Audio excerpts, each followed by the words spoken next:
So today I will talk on few verses from chapter 4 of Bhagavad Gita. Last time I had spoken from verse 1 to verse 15. So today I will continue speaking from verse 16 till 23 or 24. It depends. 24 I might not be able to cover today because I want to spend more time on 24, but we'll see how the time goes. And then at the end, we'll sing a bhajan by Lochandas Thakur. On Monday was his disappearance day, so we will sing his bhajan, one of his bhajans. Okay, so we'll start with Mangalchandra Prayers. No, actually we'll start with Jarada Madhava, and then with the Mangalchandra Prayers, and then we'll start with the class. Okay.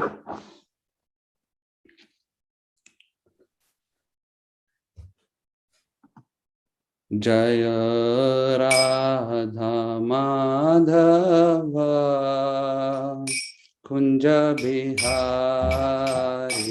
Jaya Radha Madhava Kunja Bihari, Gopi Jana Vallabha Girvaradhari, Jaya Gopi Jana Vallabha Girvaradhari, Jaya Radha Madhava Kunja Bihari, Jaya Radha Madhava Kunja Bihari, Gopi Jana Vallabha Girvaradhari, Jaya Gopi Jana Vallabha Girvaradhari, Yashodanandana Brajajana Ranjana, Yashodanandana Brajajana Ranjana, Yamuna Tira Vanachari, Yamuna Tira Vanachari, Jaya Radha Madhava Kunja Bihari, Jaya Radha Madhava Kunja Bihari, Gopi Jana Vallabha Girvaradhari, Jaya Gopi Jana Vallabha Girvaradhari, Yashodanandana Brajajana Ranjana, Yashodanandana Brajajana Ranjana, Yamuna Tira Vanachari, Natira Vanachari, Hare Krishna, Hare Krishna, Krishna Krishna, Hare Hare, Hare Rama, Hare Rama, Rama Rama, Hare Hare, Hare Krishna, Hare Krishna, Krishna Krishna, Hare Hare, Hare Rama, Hare Rama, Rama Rama, Hare Hare, Hare Krishna, Hare Krishna, Krishna Krishna, Hare Hare, Hare Rama, Hare Rama, Rama Rama, Hare Hare, Hare Krishna, Hare Krishna, Krishna Krishna, Hare Hare, Hare Rama, Hare Rama, Rama Rama, Hare Hare, Hare Krishna, Hare Krishna, Krishna Krishna, Hare Hare, Hare Rama,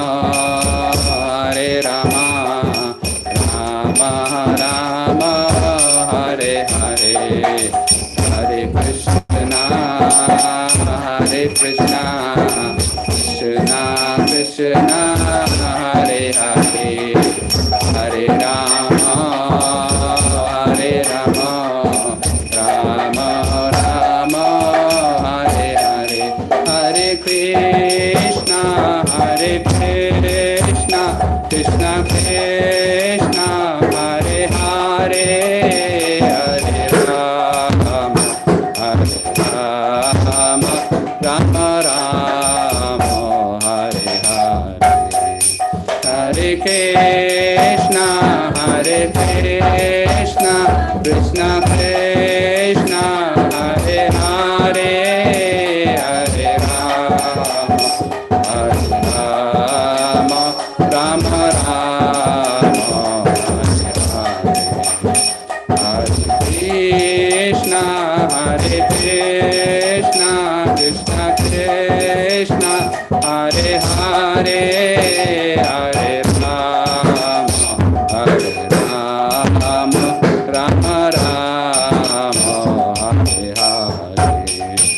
Hare Krishna, Hare Krishna, Krishna Krishna, Hare Hare, Hare Rama, Hare Rama, Rama Rama, Hare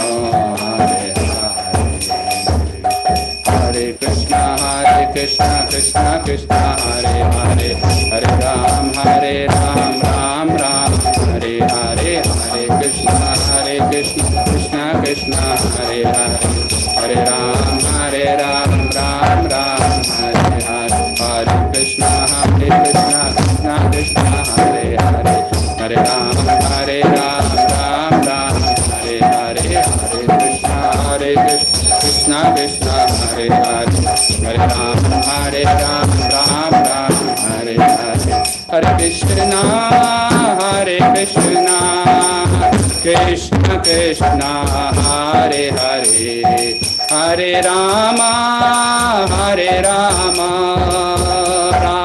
Ram, Hare Hare, Hare Krishna, Krishna Krishna, Hare Hare, Hare Rama,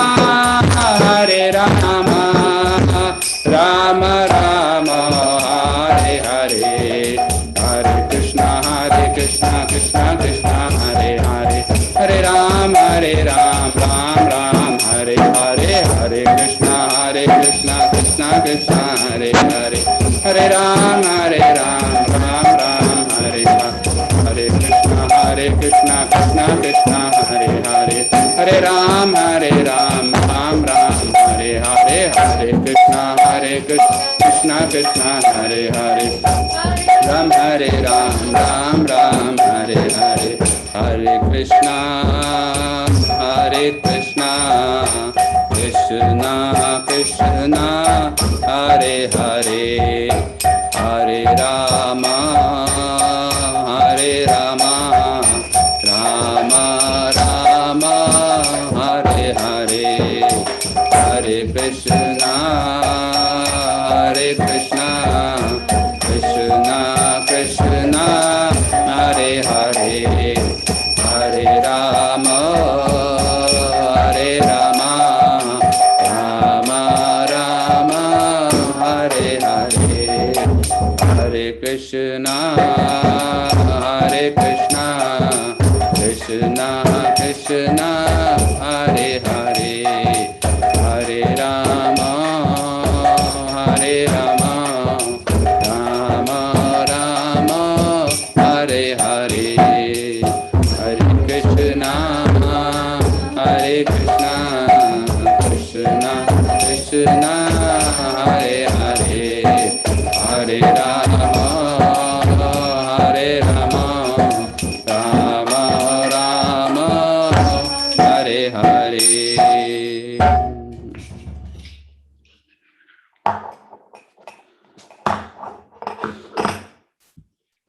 Mataji, can you share the Mangalchandra Prayers?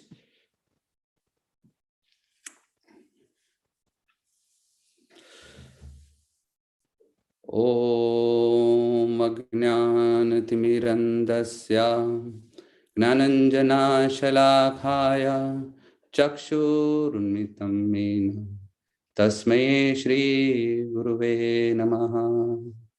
Shri Chaitanya Manobhishtam Sthapitam Mena Bhutale Swayam Rupa Kadamayam Dadati Swapadantikam Vandeham Shri Guru Shri Utapadakamalam Shri Guru Vaishnavam Shri Rupam Sagrajata Sahagana Raghunatanvitam Tam Svajivam Sadvaitam Savadhutam Parijana Sahitam Krishna Chaitanya Deva Shri Radha Krishna Pada Sahagana Lalita Shri Vishakhanvitam Sa He Krishna Karuna Sindho Dinabandho Jagatpate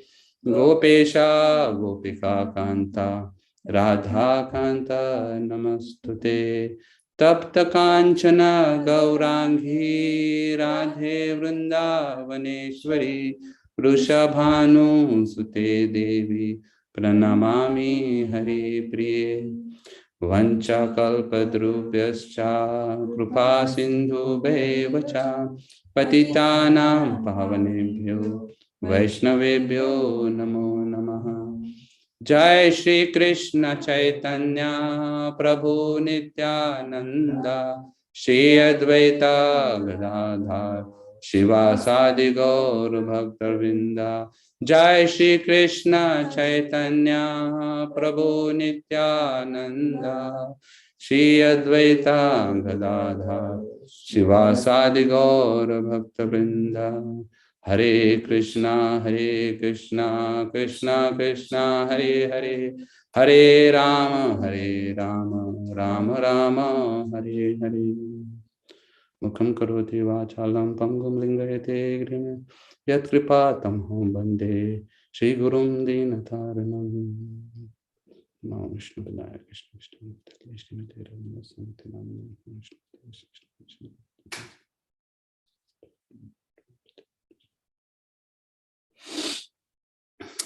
Hare Krishna. Again, welcome you all to the Wednesday night class here at ISKCON of Silicon Valley. So I'm going to speak on few verses from chapter 4 of Bhagavad Gita. The chapter 4 is entitled Transcendental Knowledge. Let me start sharing the screen.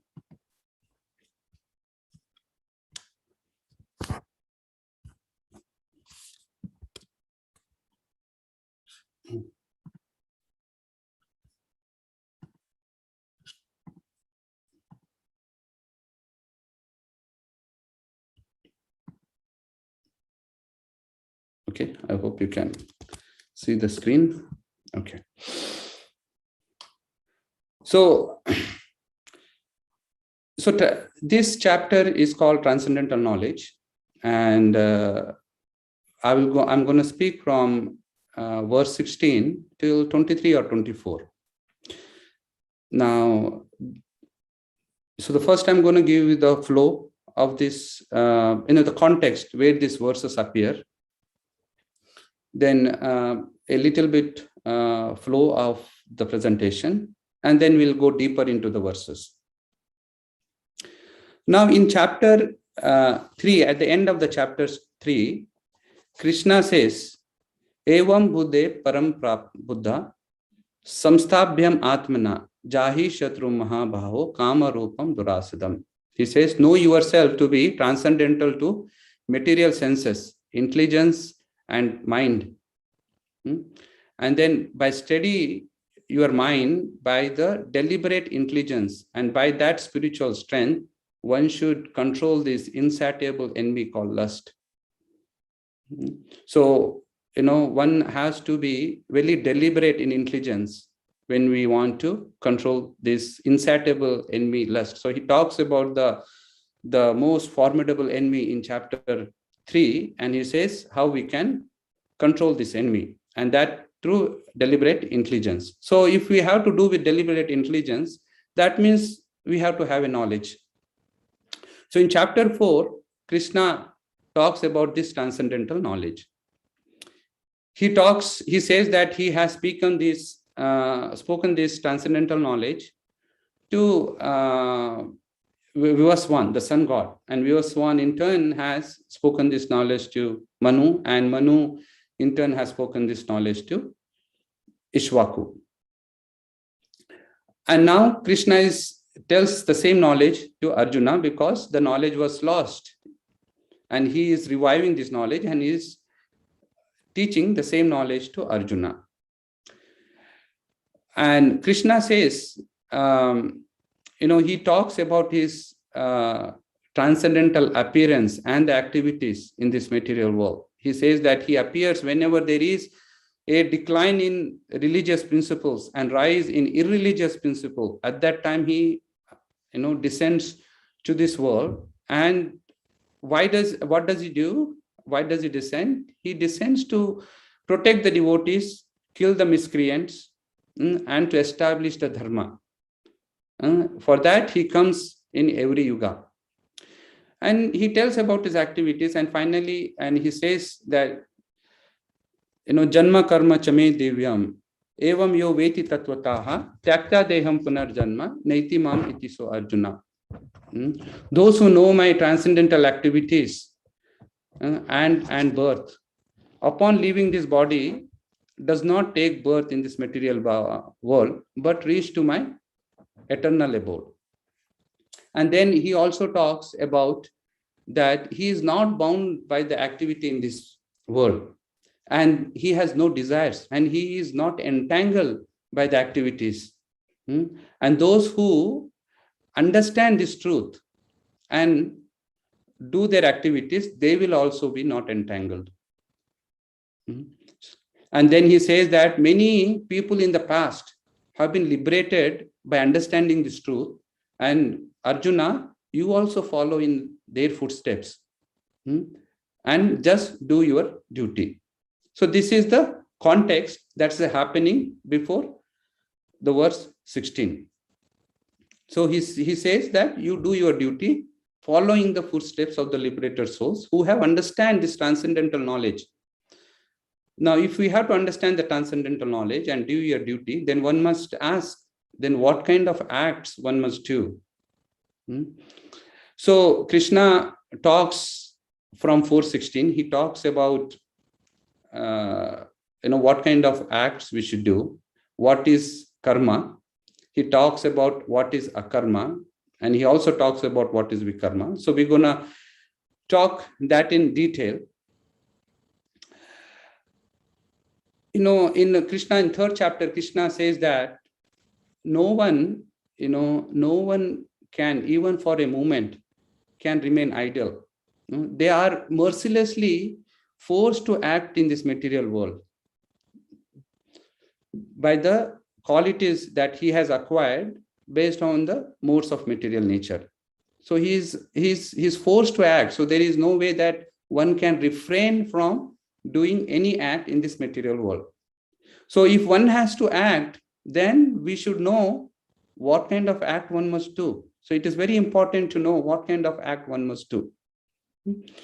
So this is where the next set of verses starts from 16 to 23. He talks about all kinds of the different kinds of act one can do, what those acts are, and what kind of different acts they can do, and what is while doing an act, how can you get free from this material entanglement?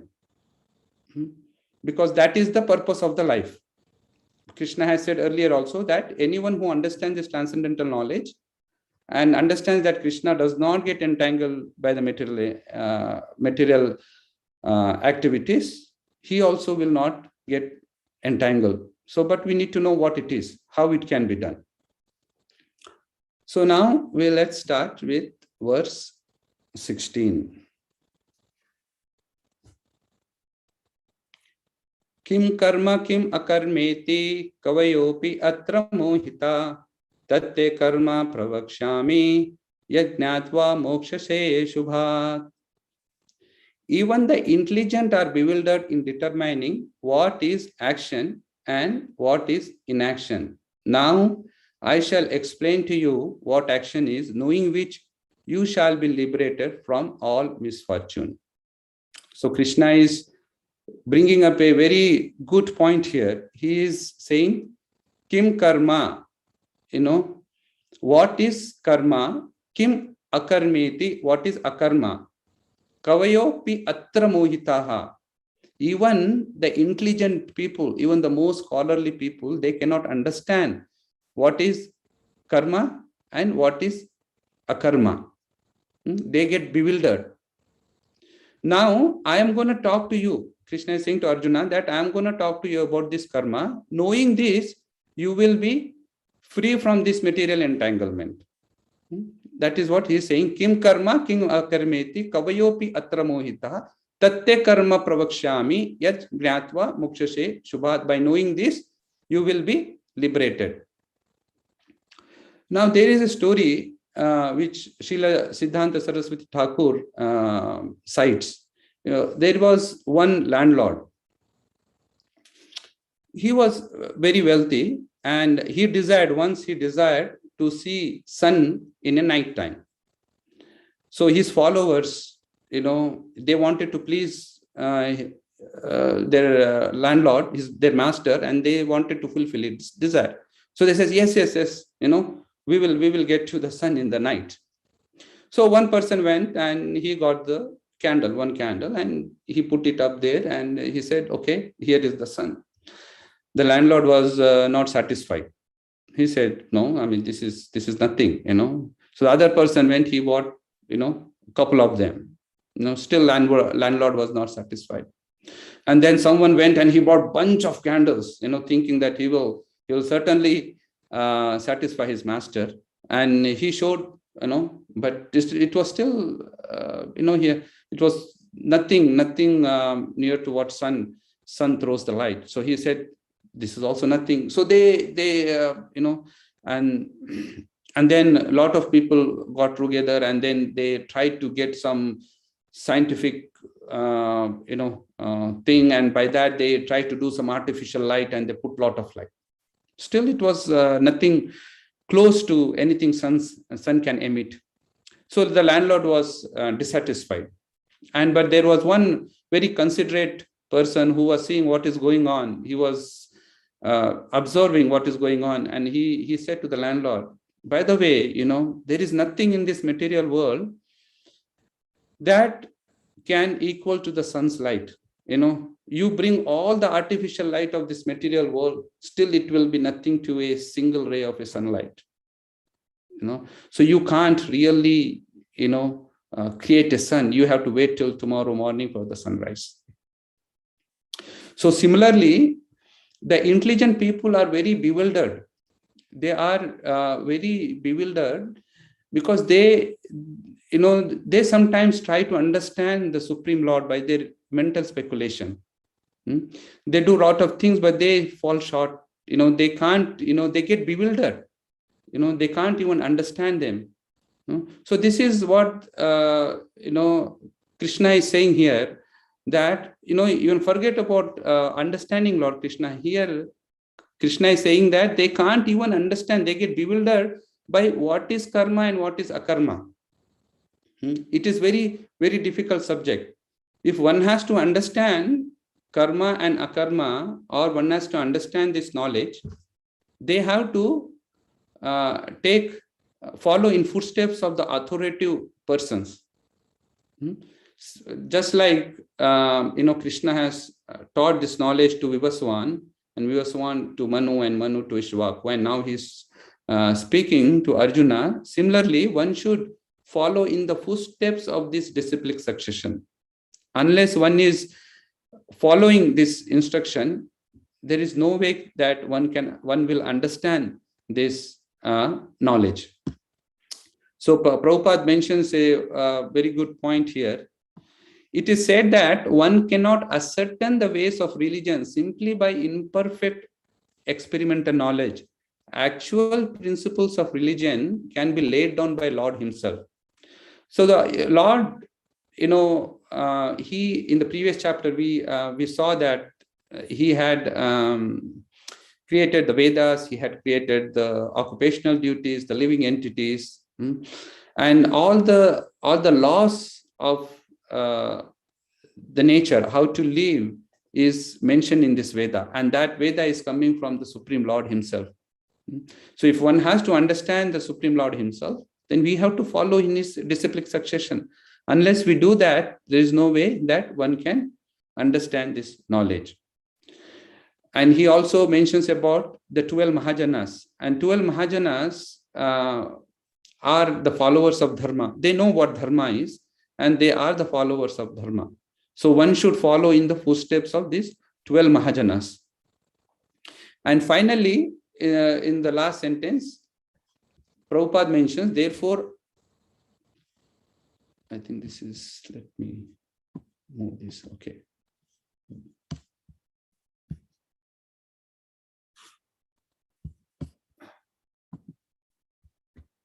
Therefore, out of causeless mercy to his devotees, the Lord explains directly to Arjuna that action is what inaction is. Only action performed in the Krishna consciousness can deliver a person from entanglement of material existence. So the final essence Srila Prabhupada is giving here, the final essence of our activity is that on the action should be performed in Krishna consciousness. Only then one can deliver a person from entanglement of material existence. So this is the summary of this verse. So we'll go to the next verse. Karmano hi api bhodavyam cha vikarmanaha akarmanas cha bhodavyam ghana karmano gatihi. The intrications of action are very hard to understand. Therefore, one should know properly what action is, what forbidden action is, and what inaction is. So here Krishna is saying that karmano hi api bodhavyam. One should know what karma is. Bodhavyam cha vikarmanaha. One should also understand what vikarmana is. Akarmanas cha bodhavyam. One should also know what is akarma. Ghana karmano gatihi. The intrications of action are very difficult to understand.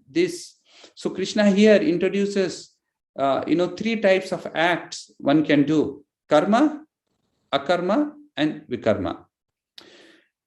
Now, the supreme duty of a human being is that he has to, get out of this material entanglement. Atatho Brahma Jignasa. One should inquire about the Brahman or get out of this entanglement. Now, if that is the goal of the life, then one needs to know, all types of act and how one has to act. So Krishna is saying here, introduce the three acts: karma, akarma, and vikarma. Karma simply means doing our activity according to prescribed duties. What is laid down in Vedas, that is karma. If one does activities according to that, it is called karma.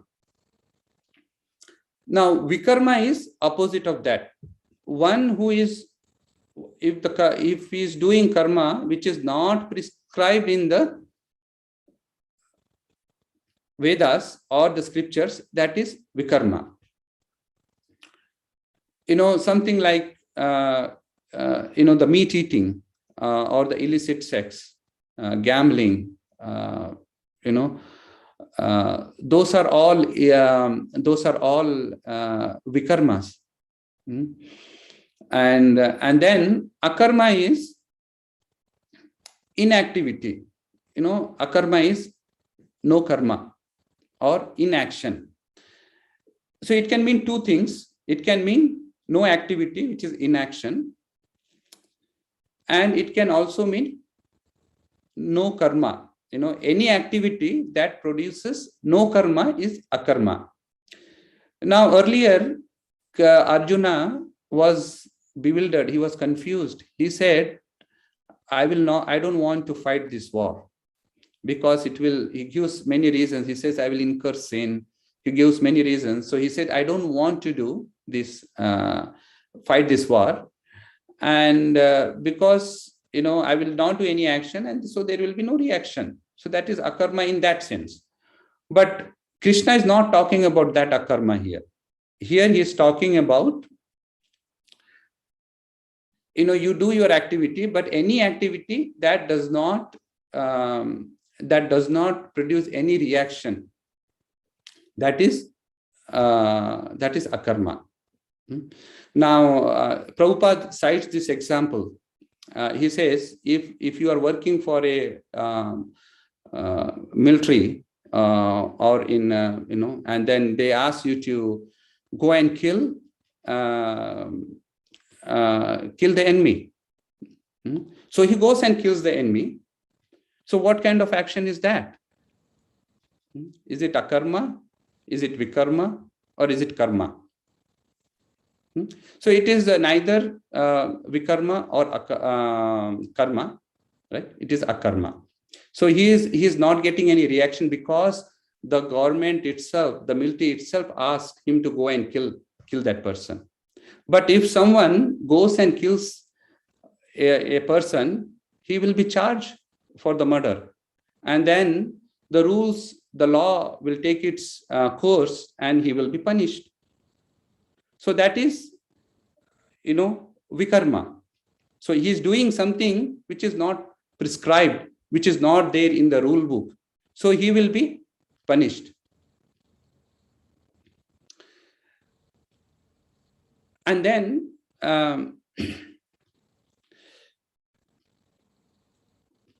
now,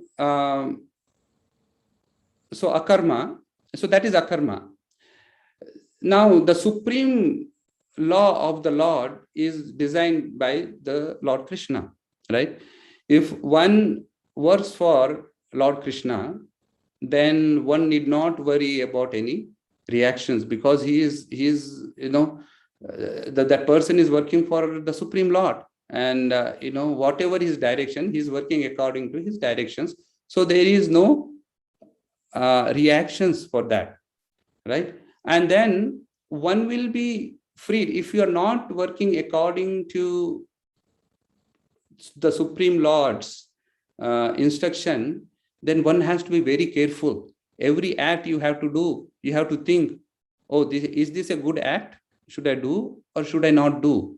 Will I get reactions or will I not get reactions? So one has to be very, very careful every act that do, and then, but if you are doing any activity in Krishna consciousness, you don't have to think about that. You can just do, and and Krishna will take care of it. There is no reaction to that.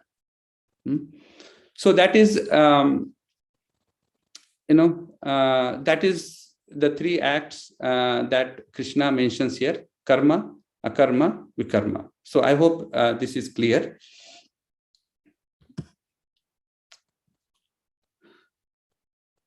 Next verse.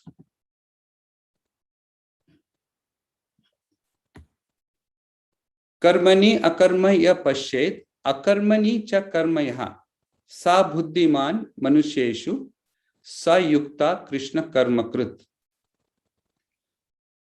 One who sees inaction in action, action in inaction, is intelligent among men. He is in the transcendental position, although engaged in all sorts of activities. So here Krishna is saying, karmani akarma ya pashet. Karmani, in action, karma, in action. So if one sees in action, or one who sees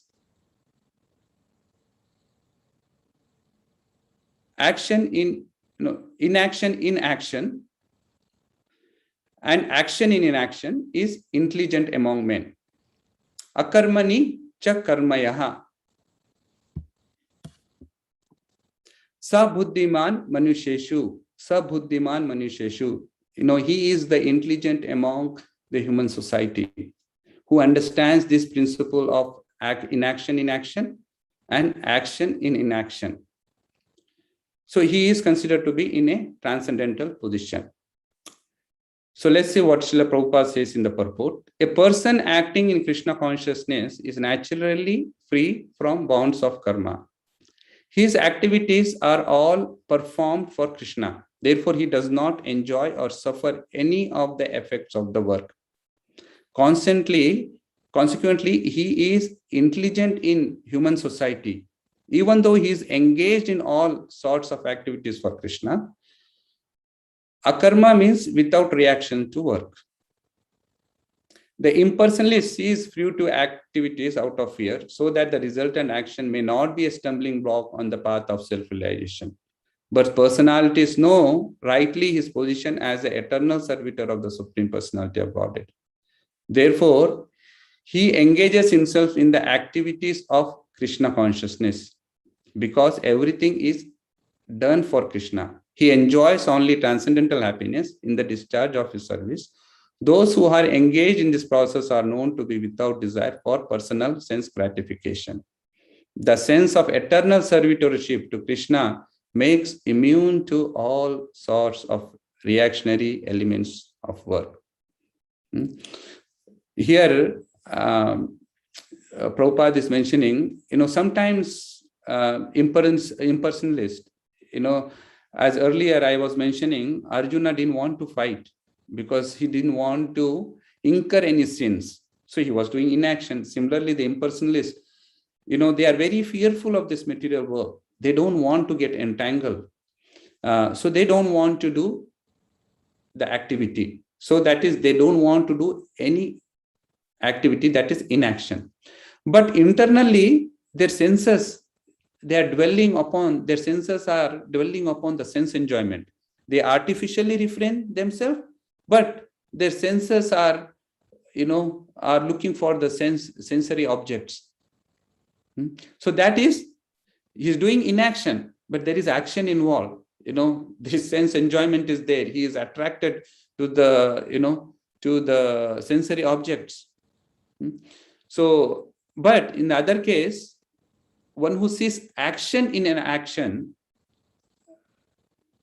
so one does the activity, but it is equivalent to not doing that activity at all, So a Krishna conscious person is automatically falls into this category. When he works for Krishna, he dedicates all the fruits of his work to Krishna.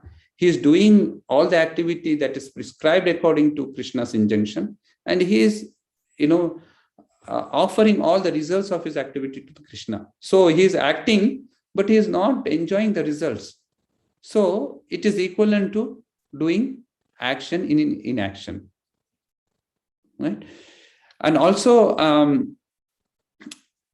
when we talk about vikarma, there is a verse that is mentioned in Srimad Bhagavatam also.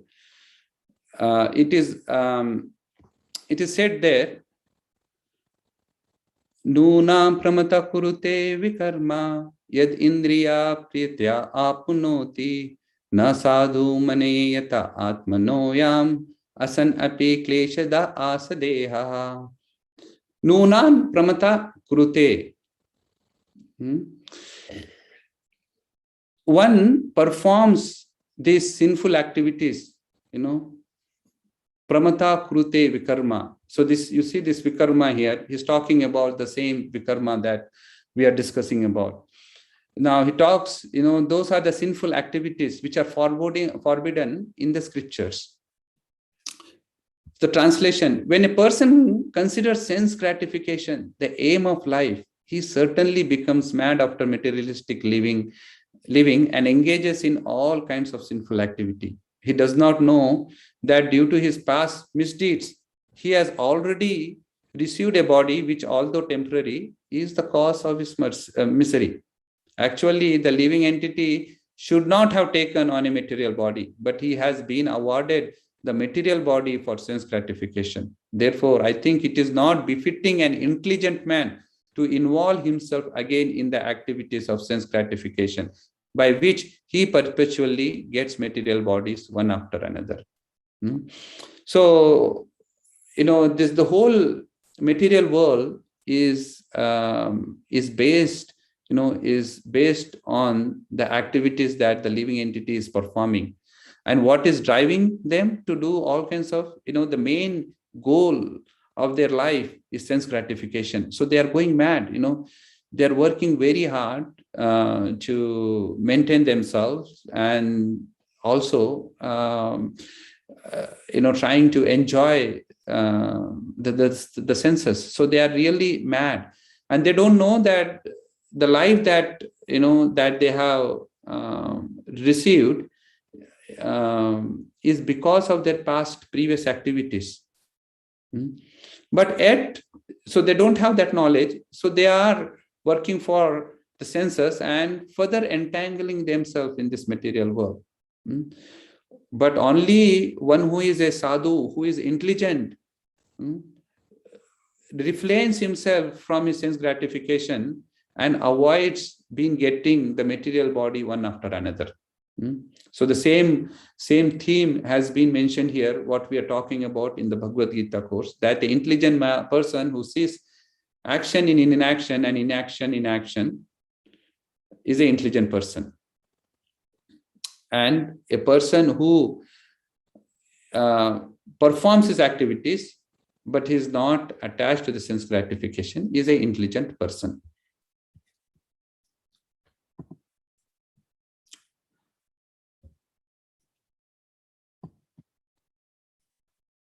Now, next set of verses, 19 to 23, it talks about more about, what is akarma in karma, what is inaction in action. So we'll go one by one. What exactly Krishna means by inaction in action. Yasya sarve samarambha kama sankalpa varjita jnanagdi dagda karmanam tam aho panditam buddha. Yasya sarve samarambha. So a person will do all kinds of activities, samarambha. He performs all different kinds of activities. But how is he performing those activities? Kama sankalpa varjita, without any desire for the sense gratification. Varjita means without any desire for sense gratification. Kama sankalpa varjita. And why is he doing that? Because of the knowledge. Jnanagdi dagda karmanam tam aho panditam buddha. So he's acting with the jnana, and that knowledge is like a fire. And that fire is burning all the reactions of his fruity activities. And this is the statement made by most of the learned people. So one is translation, one is understood to be in full knowledge, whose every endeavor is devoid of desire for sense gratification. He is said by sages to be a worker for whom the reactions of work have been burned up by fire of perfect knowledge. So he is doing his work, but how is he doing his work? Without any desire for sense gratification. And he's acting because of the knowledge that he has developed. And that knowledge is burning up all the reactions of his fruity activities. So one may then question, then what is this knowledge? What is this knowledge is talking about? So the basic knowledge is to understand one's constitutional position. Who am I? How? That is the main question. And then one should understand that he is the eternal servant of the Supreme Lord. Mamai vamsho jiva bhuta sanatana. I am the part and parcel of the Supreme Lord. And I am the eternal servant of the Supreme Lord. So, If I'm the eternal servant of the Supreme Lord, then I should be acting according to the directives, the directions of my master. So that is the knowledge one should have. And with that knowledge, one should do the activity and surrender all our activities to the Supreme Lord. If one does that, then one can, all the reactions of our activity will get burned. So here, Prabhupada is saying, because the person in Krishna consciousness is devoid of all kinds of sensory gratificatory propensities, it is to be understood that he has burned up the reactions of his work by perfect knowledge of his constitutional position as eternal servitor of the Supreme Personality of Godhead. He is actually learned who has attained to such perfection of knowledge. Development of this knowledge of eternal relationship, servitorship to the Lord is compared to fire. Such a fire, once kindled, can burn up all kinds of reactions to work. Okay.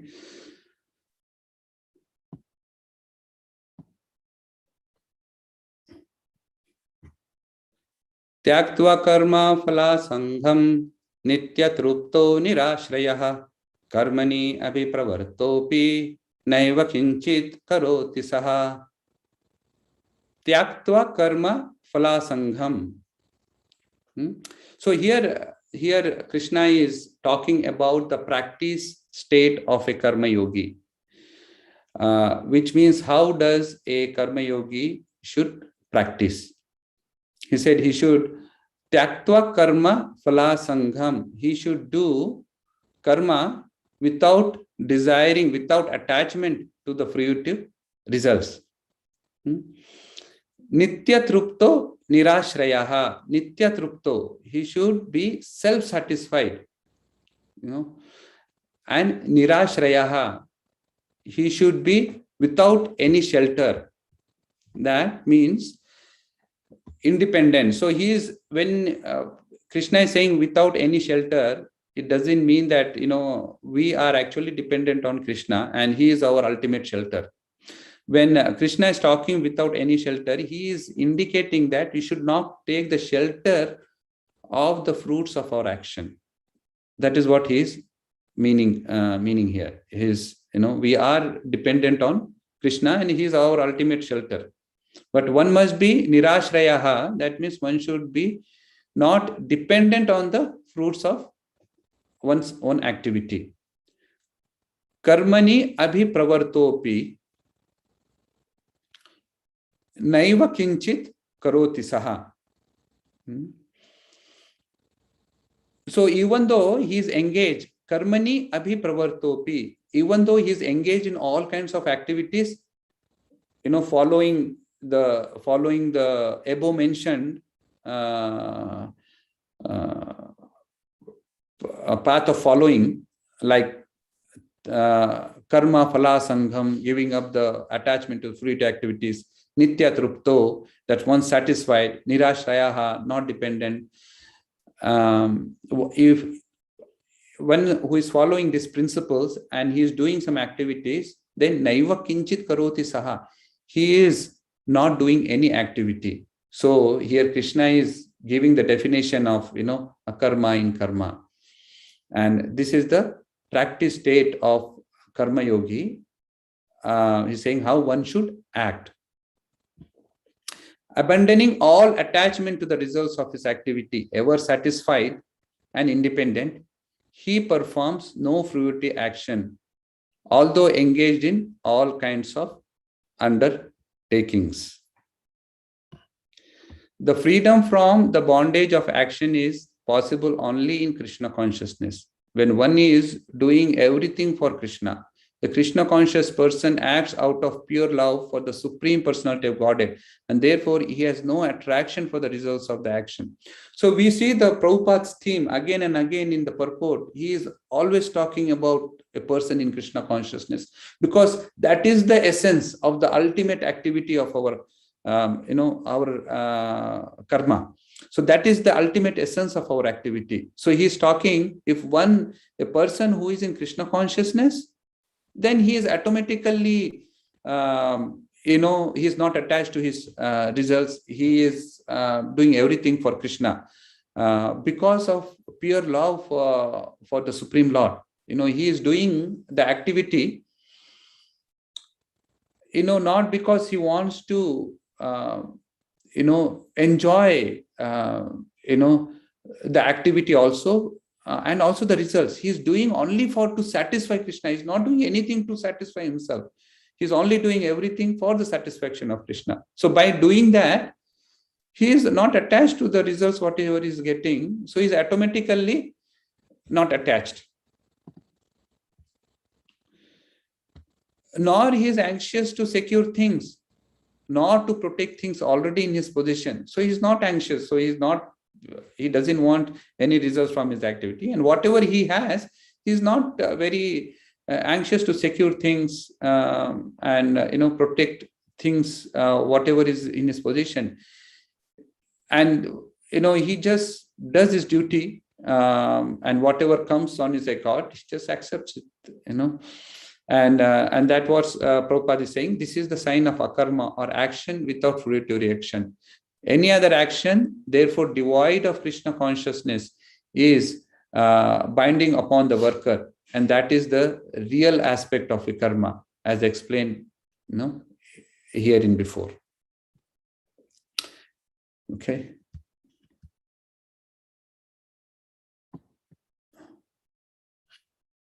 Now, from verse 21 to 23, he is talking about the perfect state of a karma yogi who has attained the perfect stage.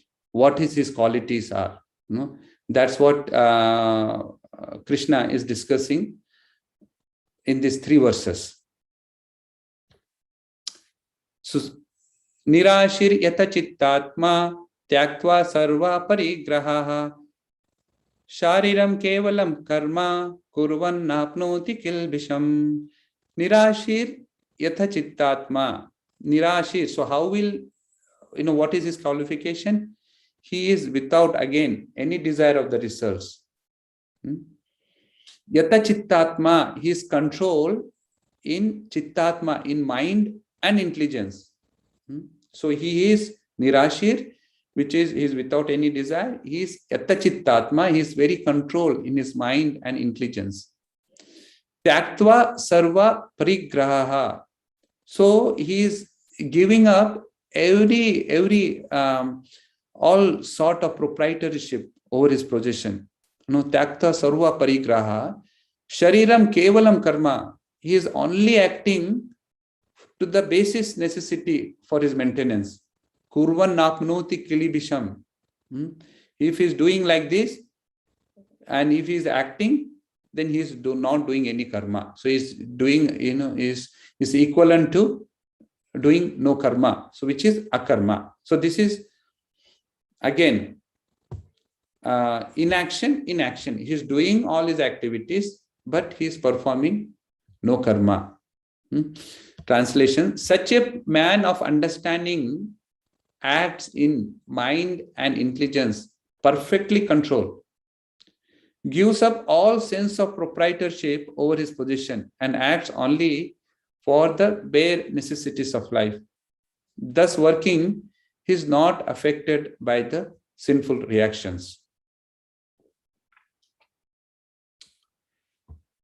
A Krishna conscious person does not expect good or bad results in his activities. His mind and intelligence are fully controlled. He knows that because he is a part and parcel of Supreme, the part played by him as a part and parcel of the whole is not his own activity, but is only being done through him by the Supreme. When the hand moves, it does not move out of his own accord, but by the endeavor of the whole body. A Krishna conscious person is always dovetailed with the Supreme desire, for he has no desire for personal sense gratification. He moves exactly like a part of a machine. As a machine part requires oiling and cleaning of the maintenance, So a Krishna conscious man maintains himself by his work just to remain fit for action in the transcendental loving service of the Lord. He is therefore immune to all the reactions of his endeavors. Like an animal, he has no proprietorship, even for his own body. A cruel proprietor of an animal sometimes kills the animal in his position, yet the animal does not protest, nor does it have any real independence. A Krishna conscious person fully engaged in self-realization has very little time to falsely possess any material object. For maintaining body and soul, he does not require unfair means of accumulating money. He does not, therefore, become contaminated by such material sins. He is free from all reactions to his actions. So here Prabhupada is giving an example of a machine. Now, in a big machine, you have many parts, many individual parts, and each part needs time to time cleaning, maintaining, oiling, because it needs to work in conjunction of the other parts to make the whole machinery work. So his only intention is to satisfy the machine, the whole machine. So similarly, a Krishna conscious person, his only desire is to satisfy Krishna. And as long as he has a body, he wants to make best use of this body. And because he wants to serve in that consciousness, he has to maintain his body. He has to be fit. So he needs to take care of his body. So he only works only for the maintenance of his body. He does not work. He does not, try to gain a lot of positions by unfair means. If it comes on his own account, he takes it, but he does whatever it needs to be done to take care of his body.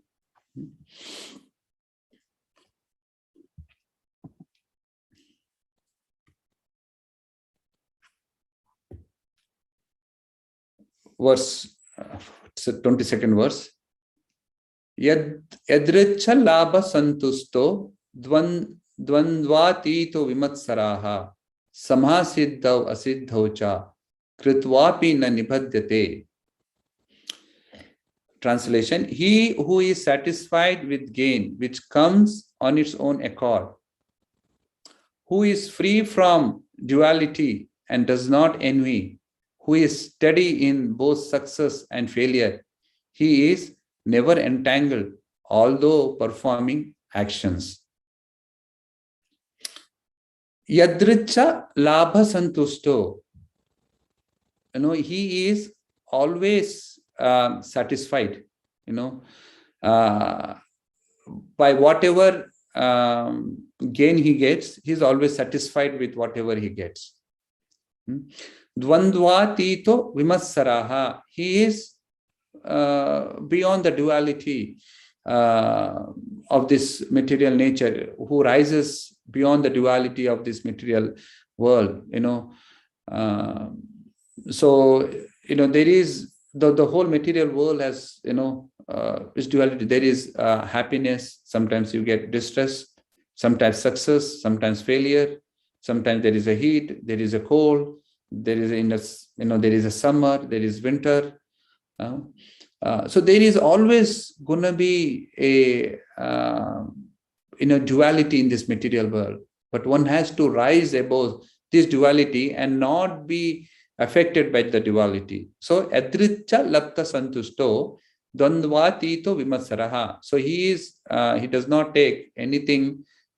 He accepts whatever is allocated. This is the same concept that is mentioned in Ishopanishad, the first verse of Ishopanishad.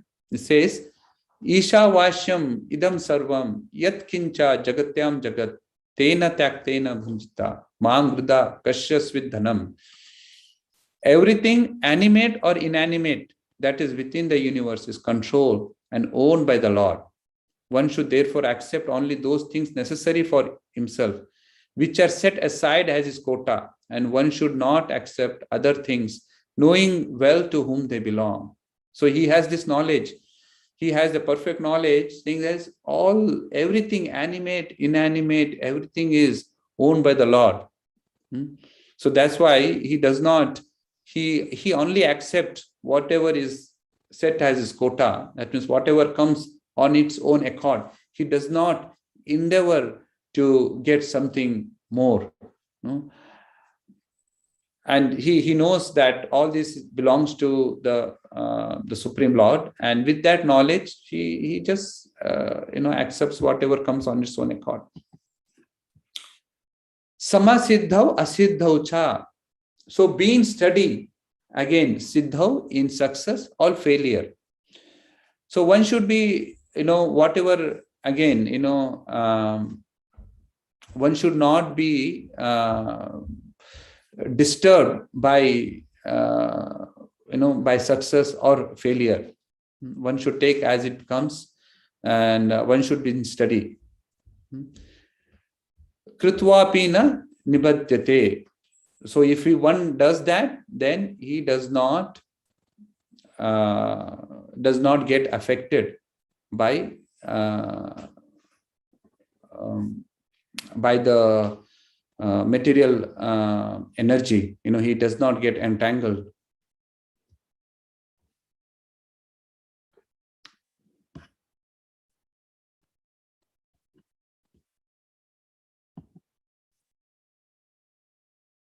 So next verse. Gata sangasya muktasya jnana vastita chetasaha jnana acharataha karma samagram praviliyate. Gata sangasya muktasya jnana vastita chetasaha jnana acharataha karma samagram praviliyate.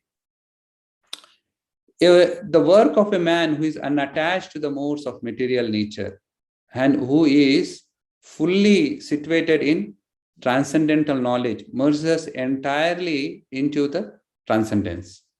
So how is he acting again? Here he says, Gata sangasya muktasya.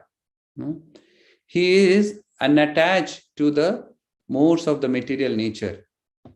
He is liberated from the modes of the material nature. Gnana vastita chetasaha, because he is in gnana. He is in gnana and is acting in that gnana. Gnana vastita chetasaha. Yagna acharataha karma. So he is doing all kinds of activities and offering it to yagna.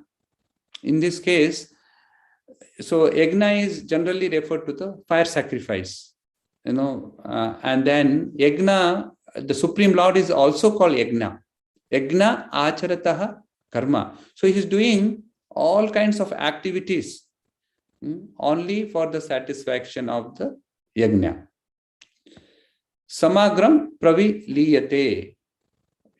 And if one is in this consciousness, he actually merges into the entire, he merges into the transcendence, which means that he will get rid of all his material entanglement. Gata sangasya muktasya gnana vashtita chetasa yagna acharatah karma samagram praviliyate. Even in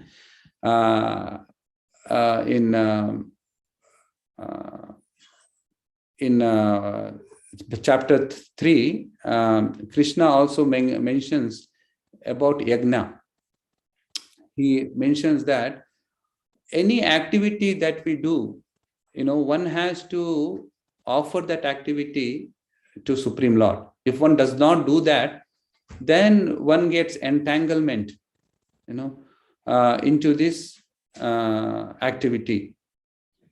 Here it says, Yagnarthat karmano nyatra lokoyam karma bandhanha tad artham karma kaunteya mukta sangaha samacharaha. Work done as a sacrifice for Vishnu has to be performed. Otherwise, work causes bondage in this material world. Therefore, O son of Kunti, perform your prescribed duties for his satisfaction. In that way, you will always remain free from the bondage. So one has to always perform, the sacrifice for the satisfaction of Lord Vishnu. Only then that activity will cause, cease to cause bondage in this material world. Becoming Krishna conscious, becoming fully Krishna conscious, one is freed from all dualities and thus is free from the contaminations of the material modes. He can become liberated because he knows his constitutional position in this relationship with Krishna, and thus his mind cannot be drawn from Krishna consciousness. Consequently, whatever he does for Krishna, who is the primeval Vishnu.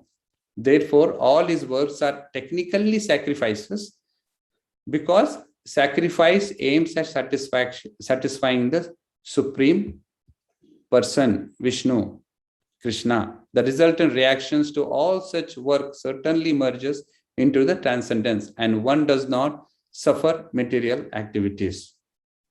So that is, so once this whole sacrifice is aiming at satisfying the Supreme Lord. And in this Kali Yuga, the main sacrifice is the Harinam Sankirtan. That is the prescription given for the Kali Yuga.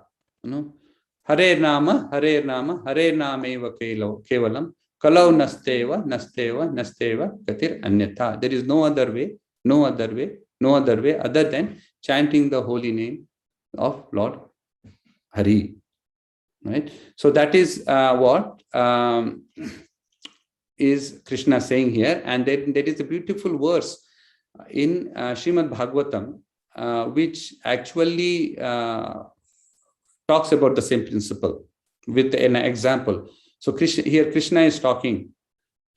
Namai avishita dhiyam kama kamaya kalpate brajita kavitita danaha prayo bijaya nishate. Namai avisheta dhivyam kama kamaya kalpate bharijita kavitaha danaha prayo bijaya nishate. The desire of those who fix their minds to me does not lead to the material desire for sense gratification, just as barley corns burned by the sun and then cooked can no longer grow into the new sprouts. The words Mai Avisheta Dhivyam are very significant here. Unless one has achieved an advanced degree of devotion, one cannot fix the mind and intelligence on Krishna. Since Krishna is pure spiritual existence, spiritual realization is a state not of desirelessness, but rather of a purified desire, wherein one desires only the pleasure of Lord Krishna. So that is the perfect state. One only desires the pleasure of Lord Krishna. The gopis were certainly attracted to Krishna in a mood of conjugal love, and yet, having fixed their mind and indeed their entire existence completely on Krishna, their conjugal desire would never manifest as material lust. Rather, it became the most exalted form of love of Godhead ever seen within the universe. Very beautifully, Krishna is saying that, whoever fix their minds onto me, there will be, it will not lead to any material desire of sense gratification. And Prabhupada is giving an example of the gopis who have devoted everything to Lord Krishna. And whatever the conjugal desire that they have is actually not material. Krishna himself is saying that whoever attaches their minds to me, it does not lead to the material desire for sense gratification. So this is not material lust, but in fact, it is the most glorious form of love towards the Supreme Lord. And he is talking about the beautiful example that he is giving is that just as a barley corns burned by the sun, when you get the grain, you first dry it out, right? And then we cook it, then cooked and no longer grow into the new sprouts. The cooked grains, if you put it into the soil, they don't grow because the intensity, the desire to grow is burned up. There is no such kind of desire left in that sprout once it's cooked, dried and cooked. So that's the example that that Krishna is giving here. So that ends the presentation. So what we have seen is Krishna is talking from 16. So initial few verses is saying, he is giving definition of what kind of acts one can do. He talks about karma, akarma, vikarma. Karma is doing according to the prescribed duties, and akarma is any activity which does not give any reaction. A activity that does not give any reaction is akarma. And vikarma is opposite of karma. It is actually any activity that is done which is not prescribed in the scriptures, which is forbidden, should not be done. It is sinful. So these are the main three types of act Krishna is mentioning, and he is also detailing what actually inaction in action means. And then he talks about the practice state of karma yogi. One should be self-satisfied. One should not be attached to the results. One should be self-satisfied. One should not have any envy.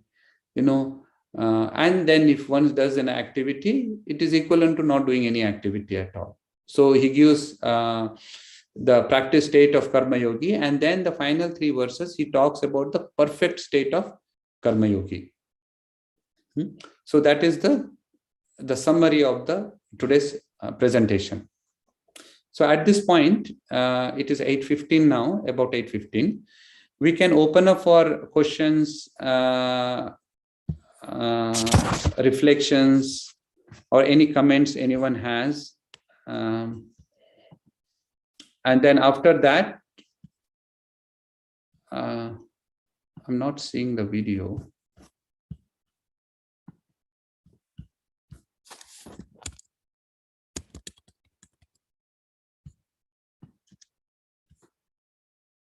Okay, here, probably. Okay. So at this time, we can open up for questions and comments. And then after that, we will sing a bhajan written by Lochan Das Thakur.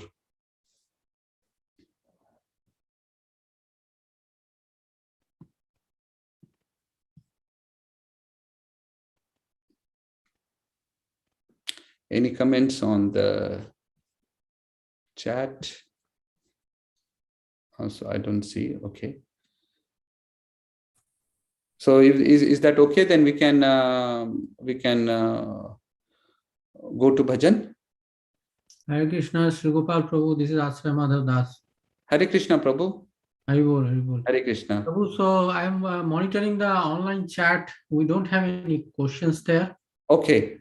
But just I wanted to say thank you. Actually, this in 4th chapter that akarmani karmava, that one is a very confusing kind of a statement. You touched upon that and described it. That's excellent. Thank you for that. Yeah, it is. I was talking to some person and he says that I have read Bhagavad Gita, but it is I can't understand anything. What is there. And then these intelligent people, so-called intelligent and scholarly people, they are commenting on this Bhagavad Gita, and the essence of the main essence that the Krishna is the Supreme Lord. Is turning him to be some kind of personality, historical personality, and they are giving their own mundane explanation. So it is very tough to understand this kind of knowledge by your mental speculation or your material accomplishment of no matter how intelligent you are, you will really get bewildered. Just the simple concept, I mean, simple means for the devotees, can really easily understand what is akarma in karma. But for a material people, this is very difficult to understand. So Krishna is saying, that is Krishna's words, he's saying that this is very difficult concept to be understood by by the material, the conditioned soul, and these intelligent people are really bewildered. So we are so fortunate that Srila Prabhupada has given us this Bhagavad Gita as it is. And he has expounded, he has put more of his his explanation in the purports, and he's going to the essence. In every, if you see every purport, he talks what is the essence. Okay, Krishna is talking all this on a karma yoga platform, but what is the essence? He's talking, Srila Prabhupada is going to Bhakti Yoga. He's going to Bhakti Yoga. In Bhagavad Gita, so there are different ladders. We have Karma Yoga, Jnana Yoga, Dhyana Yoga, and ultimately the Bhakti Yoga is the essence. There is an example, it is given that this yoga system is compared to a ladder. But Bhakti Yoga is compared to an escalator. You go in the escalator, that's it, you will directly go to Bhakti Yoga. So you don't have to go to this ladder session. So Prabhupada is actually giving us the essence, in this purports, which it is very tough if you are not coming in the parampara system. And if you are, just reading, and you can see, why Prabhupada is talking the same thing again and again.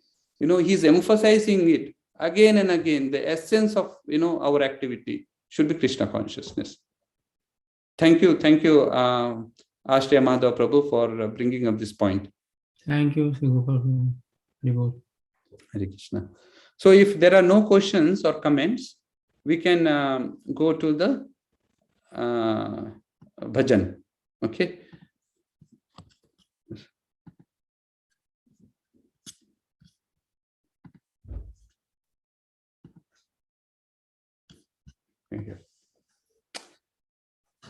So Lochandas Thakur was a, he composed many devotional bhajans.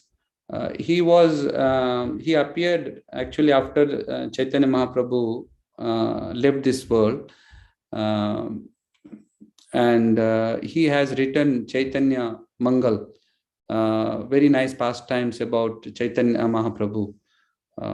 So we will, and he has also written so many of the devotional songs, and I think Ashriya Madhava Prabhu can join. He says that he actually took the Sanskrit bhajans, and he had put it into a Bengali meter, which is sung by the the villagers, the folk song meter. So we'll sing this kirtan.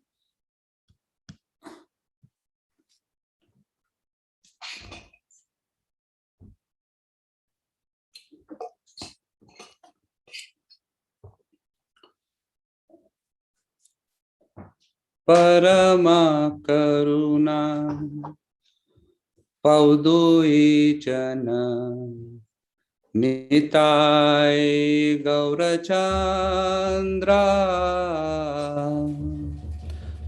Parama Karuna Paudui Jana Nitai Gaurachandra Sabavatara Sarashiromani केवल आनंद खंड सब अवतारा सारा शिरोमणि केवल आनंद खंड भजो भजो भाई चैतन्य निताई शुद्रुदा विश्वास खोरी भजो भजो भाई चैतन्य निताई, शुद्र विश्वास कोरी, विषय छादिया से रसे मजिया, मुखे बोलो हरि हरि। विषय छादिया से रसे मजिया, मुखे बोलो हरि हरि।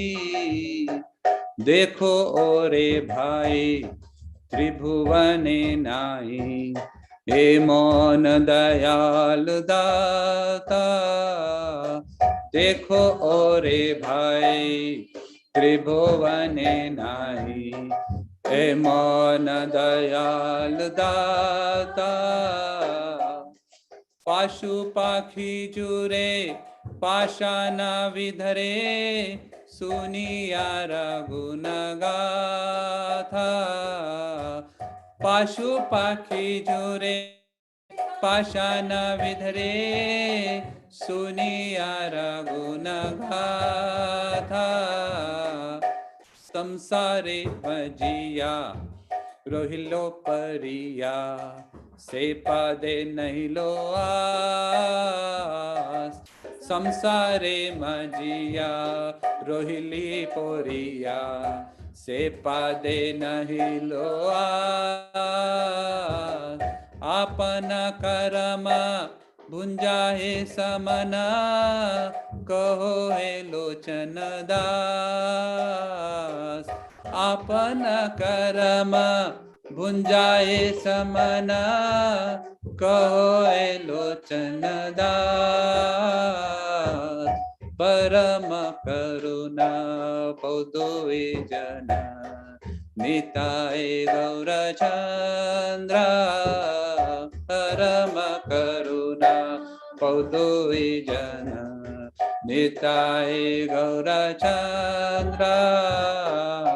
सब अवतार सर शिरोमणि, केवल आनंद कंद। सब अवतार सर शिरोमणि, केवल आनंद कंद।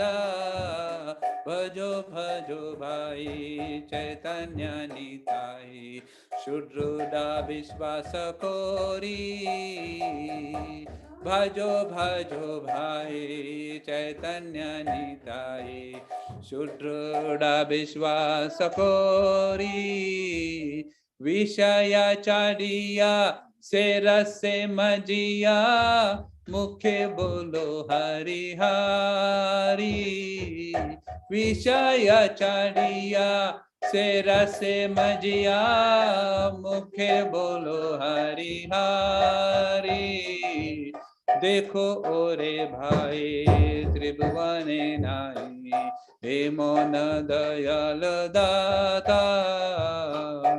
देखो ओरे भाई त्रिभुवने नाई, हे मौन दयाल दाता। पाशु पाखी चूरे पाषाण विधरे, सुनिया रघुन गाथा। पशु पाखी जुरे पाषाण विधरे, सुनिया रघुन गाथा। संसारे मजिया रोहिलो पोरिया, से पादे नहीं लो आस। संसारे मजिया रोहिलो पोरिया, से पादे नहीं लो आस। आपन कर्म भुंजाए समना, कहो हे Lochan Das.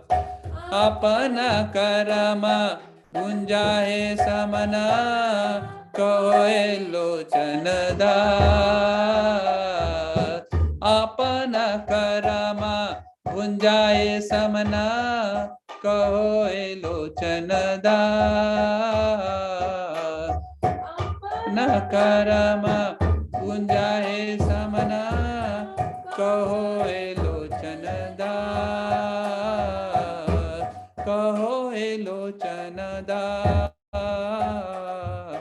Kahoe Lochana Das.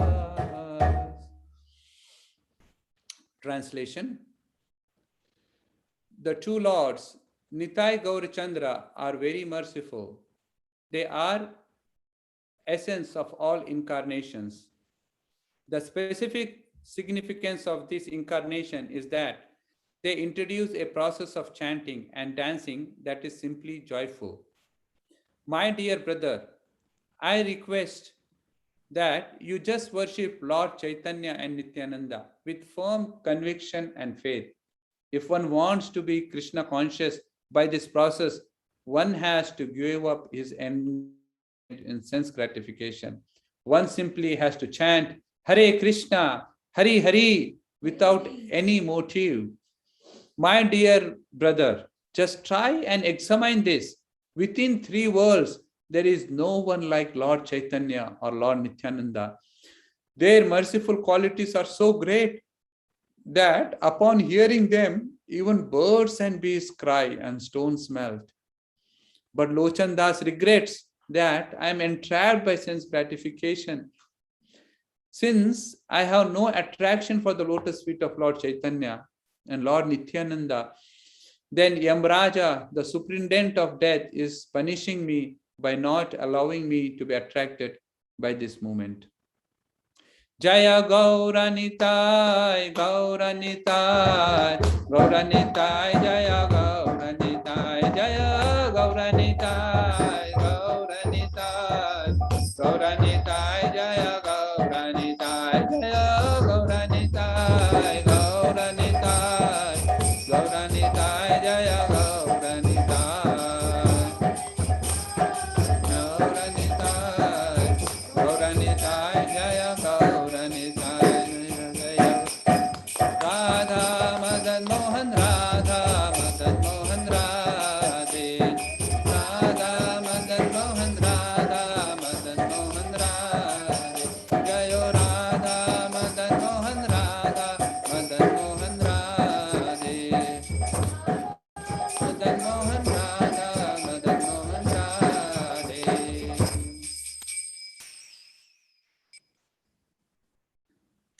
Thank you so much. This is a beautiful bhajan that Lochan Das has sung. He is, again, we can see his utter humility that he is exhibiting here.